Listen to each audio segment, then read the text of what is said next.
Hello friends, कैसे हैं आप। स्वागत है आप सभी का way to B H U channel में। आज हम लोग देखेंगे पेपर थर्ड एजुकेशन, जो कि 2017 का है, दिसंबर वाला। तो देर न करते हुए शुरू करते हैं आज का वीडियो। इसके अंतर्गत हम लोग पेपर सॉल्व करेंगे। पहला क्वेश्चन है जिसमें प्रश्न पत्र थर्ड है, जिसका पहला क्वेश्चन है कि ईमानदारी सर्वोत्तम नीति है, ये माना गया है। तो ये प्रयोजनवाद के द्वारा माना गया है कि ईमानदारी सर्वोत्तम नीति है। अगला क्वेश्चन है कि आदर्शवाद को शुद्ध विज्ञान के से लिए गए विषयों को पढ़ाने पर ध्यान केंद्रित करना चाहिए। दर्शन की कौन सी चिंतन धारा है। तो यहाँ पे जो शुद्ध ज्ञान की बात करता है वो यथार्थवाद करता है। अगला क्वेश्चन है कि भारतीय फिल्म गीत की इस प्रकार की पंक्ति है कि तुम मुझ में हो मैं तुझ में हूँ। तो ये वेदांत की बात करता है। अहम ब्रह्मास्मि त्वम ब्रह्मास्मि, ये बात है कि तुम मुझ में हो, त्वम ब्रह्मास्मि, और मैं तुम में हूँ, अहम ब्रह्मास्मि, ये बात कहता है। तो ये वेदांत कहता है। तो ऑप्शन पहला सही हो जाएगा। अगला क्वेश्चन है एक विद्यालय में रैंकिंग ए ग्रेड मिला है, 4 शिक्षकों में निम्नानुसार भिन्न भिन्न प्रतिक्रिया दी। कौन सी एक टिप्पणी जैन दर्शन की ज्ञान मीमांसा के अनुरूप होगी। तो इसमें जो ऑप्शन सही माना गया है वो फोर्थ, कि इनमें अनेक कारण हो सकते हैं, मैं आश्वस्त नहीं हूँ। अगला है कि निम्नलिखित में से पांचवा, निम्नलिखित संयोजनों में से कौन सा संयोजन टैगोर के दर्शन का प्रतिनिधित्व करता है। तो टैगोर जी का जो प्रतिनिधित्व करता है वो करता है शिक्षा एवं कला, साहित्य, नाटक, संगीत के अध्ययन अभ्यास से प्राप्त की जा सकती है। इसके साथ प्रकृति ईश्वर की कृति है और पूरे विश्व में मनुष्य की एक प्रकृति है। तो ये विश्व का वसुधैव कुटुंबकम की जो बात करता है वो टैगोर जी करते हैं, और प्रकृति के अंदर शिक्षा देने की बात करते हैं, और ये कला, नाटक, साहित्य सब पर जोर देते हैं। तो ये तीनों सही है। अगला क्वेश्चन, इसलिए इसका ऑप्शन दूसरा सही हो जाएगा। अगला क्वेश्चन जो है छठा, कि विद्यालय स्तर की शिक्षा बालिकाओं तथा समाज के सामाजिक रूप से पिछड़े वर्ग के लिए निःशुल्क एवं अनिवार्य शिक्षा नीति को लागू करता है। यह अभियान का प्रतिनिधित्व करता है। तो यहाँ पे जो करता है वो समता एवं समानता करता है, इसलिए दूसरा ऑप्शन सही हो जाएगा। अगला क्वेश्चन है महिलाओं और जनसंख्या के ग्रामीण वर्ग के लिए गुणवत्तापूर्ण शिक्षा सुनिश्चित करने में निम्नलिखित में से किसे भारतीय संदर्भ में सबसे ज़्यादा प्रभावशाली माना जाएगा। तो इसमें माना जाएगा कि इस समूह को विविध जरूरतों को पूरा करने के लिए बहुल युक्तियों को अपनाना।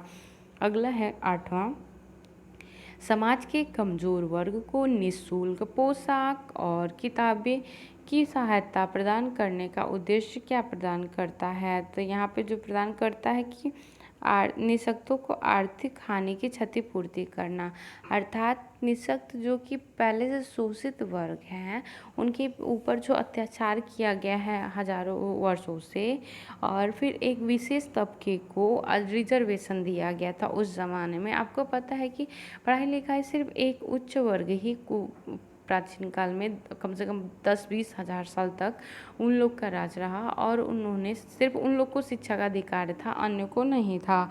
तो इसलिए अब उन लोग को जो शोषण हुआ है उस समय, उसकी आर्थिक क्षतिपूर्ति हेतु ये उद्देश्य निःशुल्क पोशाक, किताबें प्रदान करना आदि है। तो इसलिए इसका ऑप्शन चौथा सही हो जाएगा। भारतीय संदर्भ में शिक्षा की सहायता से सामाजिक परिवर्तन लाने में सबसे बड़ी बाधा किस तथ्य से संबंधित है। तो सबसे बड़ी बाधा जो होती है वो भारत में विभिन्न प्रकार की विविधताएं हैं, इससे होती है, इसलिए इसका फोर्थ सही हो जाएगा। अगला क्वेश्चन है कक्षा में भूमिका द्वंद्व, सामाजिक सहयोग, प्रतिस्पर्धा का अध्ययन का संबंध किससे होगा। तो यहाँ पे जो है वो भूमिका द्वंद्व वगैरह का, तो इसमें तीसरा ऑप्शन इसका सही हो जाएगा, ऑप्शन तीसरा। अगला प्रश्न है कि पियाजे की विचार में संज्ञानात्मक विकास की रूप संक्रियात्मक अवस्था भारत में किस अवस्था के अनुरूप होती है। तो यहाँ पे ये माध्यमिक शिक्षा के अनुरूप होती है। अगला प्रश्न है प्रश्न संख्या 12। अभिकथन ए किशोरावस्था आंधी और तूफान की अवधि है। तर्क संवेगों की अभिव्यक्ति में तीव्रता होती है और उसमें अनुरूपता का अभाव होता है। ये बात सत्य नहीं है, तो ये पहला सही है लेकिन ये सही नहीं है, इसलिए इसका ऑप्शन दूसरा सही हो, सॉरी इसका ऑप्शन जो है इसमें जो दोनों बातें सही हैं, इसमें दोनों ऑप्शन सही है कि किशोरावस्था में आंधी तूफान की अवस्था होती है और इसमें संयोगों की तीव्रता होती है, इसलिए इसका ऑप्शन दूसरा सही हो जाएगा। अगला क्वेश्चन 13वां। अधिगम के थॉर्नडिक प्रणाली में निम्नलिखित में से क्या एक अधीनस्थ विधान है? तो इसमें सादृश्य आधारित अनुक्रिया ये एक अधीनस्थ विधान है, जबकि ये तत्परता अभ्यास का नियम, प्रभाव का नियम, ये मूल नियम है। 3 नियम दिए हैं थॉर्नडाइक ने, ये मूल नियम है, जबकि अन्य अधीनस्थ सादृश्य आधारित अनुक्रिया अधीनस्थ विधान है। अगला है 14वां। निम्नलिखित में से किसे क्लासिकी अनुबंधन में स्वतंत्र चर के रूप में नामोदिष्ट किया गया है? तो इसमें से जो ऑप्शन सही माना गया है, इसका ऑप्शन तीसरा सही माना गया है कि अनुबंधित और अनानुबंधित उद्दीपक CS और US की संख्या की जोड़ों की संख्या। अगला क्वेश्चन है 15वां। एक प्रशिक्षक प्रशिक्षण पद्धति को इस प्रकार अभिकल्पित करता है कि किसी संकेत की उपस्थिति में नकारात्मक प्रबलन का मिलना प्रशिक्षु द्वारा एक खास अनुक्रिया उत्पन्न किए जाने पर निर्भर करे। इस क्रिया प्रसूत अनुबंधन की पद्धति को नाम दिया गया है। तो यहाँ पे ये परिहार प्रशिक्षण होगा, जिससे कि आदमी बचना चाहता है तो वो परिहार प्रशिक्षण होगा। अगला क्वेश्चन है अधिगम के हस्तांतरण के लिए गेस्टाल्ट शब्द का क्या है? तो यहाँ पे समझ का पक्षांतर ये गेस्टाल्ट का अर्थ है। अगला क्वेश्चन है 17वां। हल की अधिगम प्रणाली में निम्नलिखित में से किसे महत्वपूर्ण मध्यवर्ती चर माना गया है? तो यहाँ पे उत्तेजनात्मक प्रतिक्रिया विभव को माना गया है। ये 2019 या 2018 के नेट के पेपर में भी लगभग आया हुआ क्वेश्चन है ये वाला। अगला क्वेश्चन है 18वां। अभिप्रेरणा अधिगम का एक आवश्यक तत्व है, लेकिन यह स्वयं अधिगम के घटित होने के लिए पर्याप्त नहीं है। तर्क किसी कार्य का निष्पादन किसी व्यक्ति की योग्यता एवं अभिप्रेरणा पर निर्भर करती है। तो इसका ऑप्शन पहला सही माना गया है कि इसमें पहला ऑप्शन AR दोनों सही है, RA की सही व्याख्या है। अगला क्वेश्चन है नीचे दी गई सूची से उन शिक्षण तकनीकों की पहचान करें जो अभिप्रेरणा और अधिगम में वृद्धि करते हैं। तो इसमें जो माना गया है वो पहला माना गया है A कि अधिगम में अभ्यास और विश्राम का वितरण, B शिक्षक की अंतःक्रिया शैली और आंशिक व पूर्ण अधिगम। तो ये ऑप्शन पहला सही माना गया है। अगला प्रश्न है ज्ञान के अधिगम पदोसोपान में निम्न में से क्या अधिगम का उच्चतम प्रकार है? तो प्रॉब्लम सॉल्विंग 8वें नंबर पे आती है और ये सबसे उच्चतम प्रकार होता है, इसलिए दूसरा ऑप्शन सही है। अगला क्वेश्चन है 21वां। निम्नलिखित में से किस संज्ञानात्मक अधिगम प्रतिपादन ने सार्थक अधिगम की अवधारणा को विकसित किया? तो ये आपको जीन पियाजे ने दिया हुआ है। अगला प्रश्न जो है वो है कि अधिगम प्रणाली में संशोधन करते हुए टॉलमैन ने निम्नलिखित में से किसे विनिर्दिष्ट किया था? ये जो इसका 21वां का आंसर होगा, इसमें डेविड ऑसबॉर्न ने सार्थक अधिगम की अवधारणा को दिया था, तो इसलिए इसका ऑप्शन दूसरा हो जाएगा। 21वां का दूसरा सही है। अगला क्वेश्चन जो 22वां है अपने अधिगम प्रणाली में संशोधन करते हुए टॉलमैन ने निम्नलिखित में से किसे विनिर्दिष्ट किया? तो यहाँ पे जो दिया है उन्होंने अंतर्नोद विभेदीकरण अधिगम दिया है टॉलमैन ने, इसलिए फोर्थ ऑप्शन सही है। अगला प्रश्न है कि निम्नलिखित सूची में बुद्धि परीक्षण पर आधारित कुछ सामान्य निष्कर्ष दिए गए हैं जो शैक्षिक बुद्धि परीक्षण से संबंधित हैं, उनका चयन कीजिए। तो इसमें जो उत्तर माना गया है वो माना गया है फोर्थ को कि ए, सी और एफ। जैसे कि किसी के मानसिक विकास का इष्टतम बिंदु वयस्क अवस्था में पहुंच जाता है। सी, कार्यों के संदर्भ में मानसिक विकास की दर बदलती रहती है। और एफ, सामाजिक तथा सांस्कृतिक रूप से उन्नत वातावरण में किसी व्यक्ति को रखने से बुद्धि लब्धि में वृद्धि हो सकती है, लेकिन बुद्धि क्षमता के आधार पर वर्गीकरण में नहीं। तो इसलिए इसका फोर्थ ऑप्शन सही है। अगला है कि दो समुच्चय का मिलान करना है बुद्धि के प्रकार। तो इसमें से संज्ञानात्मक बुद्धि का संबंध किससे है? संज्ञानात्मक बुद्धि का संबंध क्रमिक चिंतन से है। इसके बाद है भावनात्मक बुद्धि IQ, EQ, इमोशनल इंटेलिजेंट का संबंध सहचर्यात्मक चिंतन से होता है। और सी, आध्यात्मिक बुद्धि SQ, स्पिरिचुअल कोसेंट का संबंध जो होता है वो एकात्मक चिंतन से संबंधित होता है। सांस्कृतिक प्रज्ञा का कल्चरल कोसेंट का संबंध वो आपके पारिस्थितिकी चिंतन से होता है, इसलिए इसका ऑप्शन दूसरा सही हो जाएगा। इसके 25वां, निम्नलिखित में से किसने मानसिक माप का शब्द का प्रयोग किया? तो मानसिक मापन मेंटल मेजरमेंट का गाल्टन जी ने सर्वप्रथम प्रयोग किया था। अगला प्रश्न है कि भारतीय संदर्भ में निर्देशन उपबोधन को कार्यक्रम को प्रभावी बनाने के लिए नीचे कुछ युक्तियां दी गई हैं। इस संदर्भ में समाज के सुविधा वंचित संवर्ग के सर्वाधिक उपयुक्त युक्तियों का चयन कीजिए। तो इसमें जो माना गया है वो है, इसमें जो ऑप्शन माना जाएगा वो पहला लगभग में भी पहला सही हो सकता है। अगला है कि निर्देशन कार्यकर्ता की सहायता के लिए आवश्यक कविता मदों को नीचे दिया गया है। भारतीय संदर्भ में कौन सा दुर्लभ है? दिए गए निम्न कूटों में से अपने उत्तर को चुनिए। तो इसमें से जो उत्तर माना गया है वो है,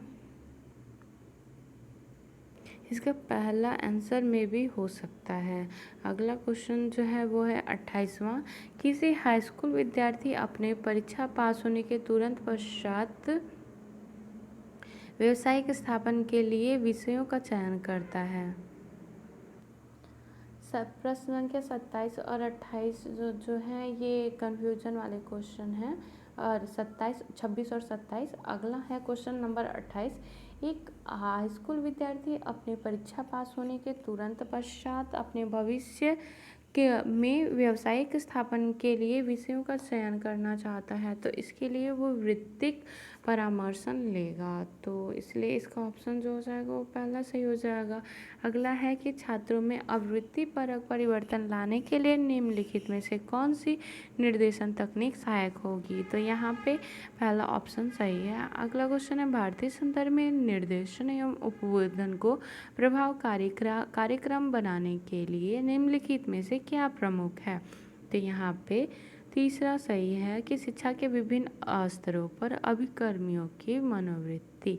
अगला प्रश्न है 31वां, कि दो सूची का मिलान करना है, इसमें शोध के प्रकार और उसके विवरणों को मिलाना है। तो सबसे पहला है कि नैसर्गिक अध्ययन संबंधित होता है। तो नैसर्गिक अध्ययन का संबंध आधारित स्रोत से आगमनात्मक रूप से प्राप्त प्रेक्षणों एवं जानकारी पर बल देना। फिर इस दूसरा का है घटना क्रिया शोध। तो घटना क्रिया शोध का संबंध गुणात्मक आधार पर प्रतिभागिकी की दृष्टि से किसी अवधारणा को समझने में मददगार गुणात्मक आधार पर सामग्री विश्लेषण करने से है। सी, नृजातीय शोध। तो इसका संबंध होता है कि सामाजिक उपवर्गों का वर्णन जिनका साझे किए हुए मान्यताओं, व्यवहारों एवं प्रचलनों से संबंधों का विश्लेषण का विवरण। अगला है ग्राउंडेड या फिर आधारित सिद्धांत परक शोध। तो इसका संबंध जो होता है वो होता है परिनिष्ठित विश्लेषण, जो प्रतिभागियों के प्रत्यक्षीकरण को जोड़ता है। अगला है 32वां, ऐसी एक युक्ति जिसमें अंतःक्रिया निहित होती है तथा प्रदत्तों के संकलनार्थ प्रयुक्त होती है, साथ ही इसमें कल्पना आधारित क्षेत्रीय कार्य भी समाहित होता है। इसमें कौन सा प्रदत्त संकलन की विधि संदर्भित है? तो यहाँ पे ये संग्रहालयी अभिलेख इसके अंतर्गत आते हैं। अगला है 2 सुमेलित समूहों पर किए गए अध्ययन में शोधार्थी उच्चतर माध्यमिक स्तर के ग्रामीण, जिसे हम डिपेंडेंट वेरिएबल कह सकते हैं, और शहरी छात्रों की उपलब्धि पर नियंत्रण एवं अधिगमकर्ता नियंत्रित और अधिगमकर्ता नियंत्रित निर्देशन का प्रभाव का पता लगाने का प्रयास करता है। इसमें स्वतंत्र चर क्या है? तो यहाँ पे ये स्वतंत्र चर शिक्षक नियंत्रित और अधिगम नियंत्रित निर्देशन, ये इंडिपेंडेंट वेरिएबल होगा, क्योंकि इसमें जोड़ तोड़ किया जा रहा है। ये स्वतंत्र चर है और ग्रामीण और शहरी छात्र जिन पे उसका प्रभाव पड़ रहा है, उनके छात्र की उपलब्धि पर, ये इनके डिपेंडेंट वेरिएबल या आश्रित चर हो जाएंगे। इसलिए इसका ऑप्शन दूसरा सही हो जाएगा। अगला प्रश्न है 34वां, यह मानते हुए कि शोधकर्ता दोनों समूहों की निष्पत्तियों में अंतर की सार्थकता परीक्षण हेतु टी के मान का आकलन करता है, परंतु पाता है कि वह मान सांख्यिकीय दृष्टि से सार्थक है। इस साक्ष्य के आधार पर किस प्रकार का निर्णय लिया जाना अपेक्षित है? तो यहाँ पे शोधकर्ता जो है शून्य परिकल्पना का परिहार करता है तथा शोध परिकल्पना को स्वीकृत कर लेता है। मतलब कि जब यहाँ पे पहले हम लोग नल बनाते हैं, नल हाइपोथेसिस में होता है कोई संबंध नहीं, कोई अंतर नहीं, मतलब नहीं करके कि कोई संबंध नहीं, कोई अंतर नहीं, ये सब चीज़ें निगेटिव शून्य परिकल्पना बनाता है। लेकिन उसका मूल उद्देश्य होता है कि उसकी नल हाइपोथेसिस रिजेक्ट हो जाए, जिससे कि वो रिसर्च हाइपोथेसिस को एक्सेप्ट कर ले। तो इस प्रकार से यदि वहाँ पे मान सांख्यक आ जाता है तो हमारी न्यू जो शून्य परिकल्पना है, नल हाइपोथेसिस है, वो रिजेक्ट हो जाती है और शोध परिकल्पना या रिसर्च हाइपोथेसिस एक्सेप्ट हो जाती है। अगला क्वेश्चन है प्रयोगात्मक शोध में वांछित विशिष्ट गुण है। तो यहाँ पे प्रयोगात्मक शोध में वांछित विशिष्ट गुण स्वतंत्र चरों में हेर फेर लाना है। अगला क्वेश्चन है कि मतलब मैनिपुलेशन इंडिविजुअल जो स्वतंत्र चर है उसमें हम लोग मैनिपुलेशन कर सके तो वहाँ पे वो प्रयोगात्मक शोध होगा। अगला प्रश्न है निम्न में से किसका मान ऋणात्मक नहीं हो सकता? तो यहाँ पे बहुल सहसंबंध का मान ऋणात्मक नहीं हो सकता। अगला है कि भारत अगर 50 प्राप्तांकों को आरोही क्रम में व्यवस्थित किया जाए तो उसका मध्यांक का मान क्या होगा? तो यहाँ 25 से 26वें के बीच में होगा। अगला को है संभाव्य और असंभाव्य प्रतिदर्श विधि के मध्य भेद को दर्शाने वाला आवश्यक घटक है। तो यहाँ पे जो आवश्यक घटक है वो इकाइयों के मध्य यादृच्छिक मतलब रैंडमाइजेशन ऑफ यूनिट्स, जो सिलेक्शन ऑफ यूनिट्स में जो रैंडमाइजेशन होता है वही हमारे संभाव्यता और असंभाव्यता के बीच में अंतर स्पष्ट करता है। अगला क्वेश्चन है 39, यदि स्मॉल x बराबर x माइनस एम के रूप में परिभाषित किया जाए, जहाँ पे m मध्यमान हो, x व्यक्ति का प्राप्तांक हो, तो निम्नलिखित में से कौन सा सही होगा? तो यहाँ पे ये दूसरा सही हो जाएगा। अगला प्रश्न है 40वां, एक प्रयोगात्मक अभिकल्प में बाह्य चरों को नियंत्रण में रखने हेतु यादृच्छिक रूप से प्रयोज्यों को रखना सुमेलित की विधि में बेहतर है। तो यहाँ पे ए सही है, लेकिन सुमेलन प्रतिदर्श के आकार को कम कर देता है, ये गलत है। तो इसलिए इसका पहला ऑप्शन सही है, दूसरा गलत है, इसलिए इसका दूसरा सही हो जाएगा। तो आज के लिए बस इतना ही। आगे के प्रश्नों को हम नए वीडियो में देखेंगे। तो नमस्कार।